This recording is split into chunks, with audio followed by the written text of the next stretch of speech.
ओम नमो नारायण। हर हर गंगे, हर हर महादेव।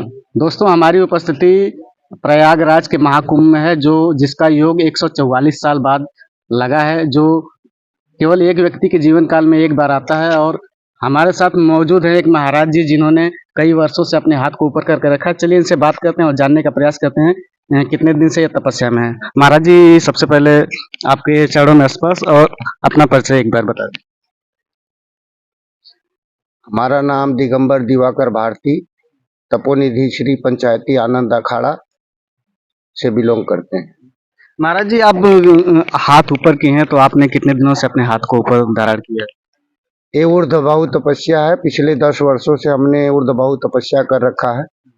11 वर्षों से हम फलाहार ग्रहण करते हैं। कितने दिनों तक ये तपस्या चलती रहेगी? ये आजीवन तपस्या है। ऊर्ध्वबाहु तपस्या आजीवन तपस्या होता है, जिसका हम निर्वहन कर रहे हैं।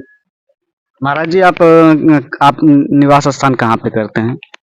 हमारा निवास स्थान आश्रम जालना महाराष्ट्र, समृद्धि मार्ग, नागपुर, मुंबई। महाराज जी, अपने गुरु जी के बारे में भी कुछ बताइए। हमारे गुरु जी श्री महंत सचिव तपन भारती जी महाराज बहुत ही महान त्यागी पुरुष थे और बहुत ही धर्म के प्रति उनका लगाव था। वो 34 साल खड़े रहे, 32 साल मौन व्रत रहे और आजीवन जो है उन्होंने फलाहार ग्रहण किया।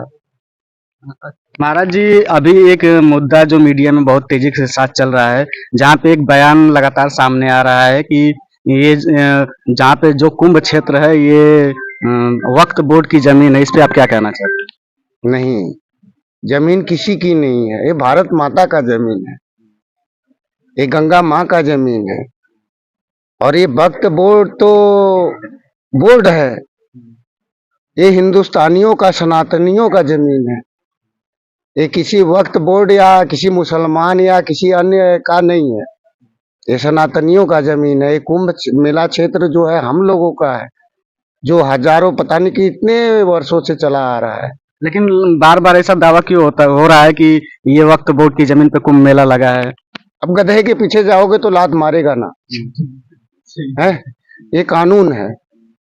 अच्छे काम में सब लोग बाधा पहुंचाते हैं।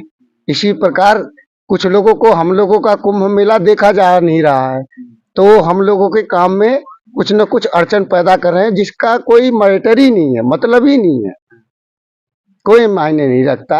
हम इसका चिंता नहीं करते कि वक्त बोर्ड क्या कर रहा है। हम सनातनी एक हैं और ये हमारा है, हमेशा हमारा ही रहेगा। महाराज जी, आपने अब तक कितने कुंभ किए हैं? ये हमारा इलाहाबाद कुंभ का तीसरा कुंभ है। इलाहाबाद का तीसरा कुंभ है, और इसके अलावा भी आपने? हाँ, हमने इलाहाबाद के अलावा हरिद्वार, उज्जैन और नासिक सभी जगह कर चुके हैं। ये हरिद्वार मतलब ये जो इलाहाबाद का है, तीसरा यहाँ पर कर रहे हैं। महाराज जी, आप यहाँ पे जो तमाम अभी सनातनी उपस्थित होंगे गंगा स्नान करने के लिए, पवित्र मकर संक्रांति का पवित्र मौके पे, तो उनके लिए आपको क्या संदेश देना चाहते हैं? उनके अपने जितने सनातनी भाई हैं, एकजुट होकर इस महाकुंभ मेले में आए और गंगा स्नान करके, संगम स्नान करके पुण्य के भागी बने, आशीर्वाद प्राप्त करें, साधु संतों से आशीर्वाद प्राप्त करें। अनेक प्रकार के साधु संत यहाँ आए हैं और प्रवचनकर्ता भी आए हैं। जो जो देखना चाहता है वहां पर इस कुंभ मेले में सब प्रकार का व्यवस्था साधु संतों लोगों ने किया है। महाराज जी, अगर आपसे कोई मिलना चाहता है, कुंभ में आता है, तो कहाँ पे आएंगे कि आपसे मुलाकात हो जाए? हमारा अखाड़ा आनंद अखाड़ा है, सेक्टर नंबर 20 में है, डमरू द्वार। और कोई भी अगर आना चाहता है तो निरंजनी और जूना के बीच में आनंद अखाड़ा है। आप लोगों का स्वागत है, हार्दिक अभिनंदन है। महाराज जी, आपने इतने दिनों से अपने हाथ को ऊपर रखा है, दर्द नहीं होता है हाथों में? देखो, दर्द वाली बात नहीं है। दुनिया का ऐसा कोई काम नहीं है जहाँ की दर्द नहीं है। चाहे पढ़ाई करेंगे तो वहाँ दर्द है, खेती करेंगे तो वहाँ दर्द है, फौज में जाना चाहेंगे तो दौड़ लगाने में दर्द है, और हम लोग तो धर्म के लिए त्याग किए हैं, तो इसमें सुख दुख का तो अनुभव होता है, लेकिन कुछ चीजें अंदर ही रखना पड़ता है महाराज जी और आपको रखते कब हैं। आपको संतोषम कब परम धर्मम वाला सिद्धांत इस पे लागू है। महाराज जी आपको कब प्रेरणा मिली और आप कैसे सन्यासी बने और कब हाथ ऊपर करने का अपने प्रण किया, इस प्रकार की घटना हुई? ये सब पूर्व काल से चला आ रहा है, पूर्वजों का और हमारे गुरुजनों का प्रेरणा स्रोत है। गुरुजी हमारे आपको कब प्रेरणा मिली, कैसे आपने सन्यास जीवन प्रारंभ किया? गुरुजी हमारे 2005 में लाठेश्वर महादेव के बगल में एक बंगला है, वहां पर आए थे। तो 108 दिन का रामायण हो रहा था अखंड, 24 घंटे में एक बार रामायण पढ़ा जाता था, 108 बार हुआ। तो वहां पर आए थे, तो इन्हीं के आशीर्वाद से जो है अपने अंदर देखकर त्याग तपस्या की भावना प्रकट हुई और हमने संन्यास ग्रहण किया। और वहीं पे दीक्षा भी प्राप्त कर ली कि या उनके आश्रम में गए थे दीक्षा प्राप्त करने?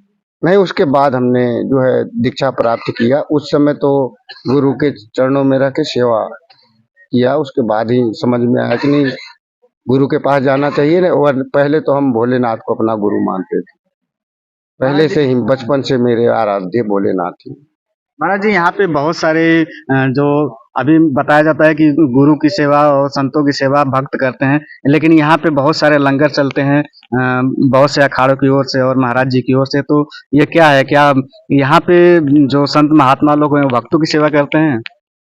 देखो, ये सनातन धर्म की संस्कृति और सभ्यता का प्रतीक है। हम दूसरे को एक दूसरे को मिलकर सेवा करने का मौका मिल रहा है, इसी का नाम महाकुंभ है। तो आपके अखाड़े में यहाँ पे क्या सेवा चल रही है भक्तों के लिए? सब कुछ सेवा है, भोजन प्रसाद भी चल रहा है, सुबह शाम नाश्ता पानी चाय सब चल रहा है। और सभी भक्त यहाँ पर आनंद ले रहे हैं, स्नान कर रहे हैं, सब व्यवस्था है, शासन प्रशासन का भी सहयोग है।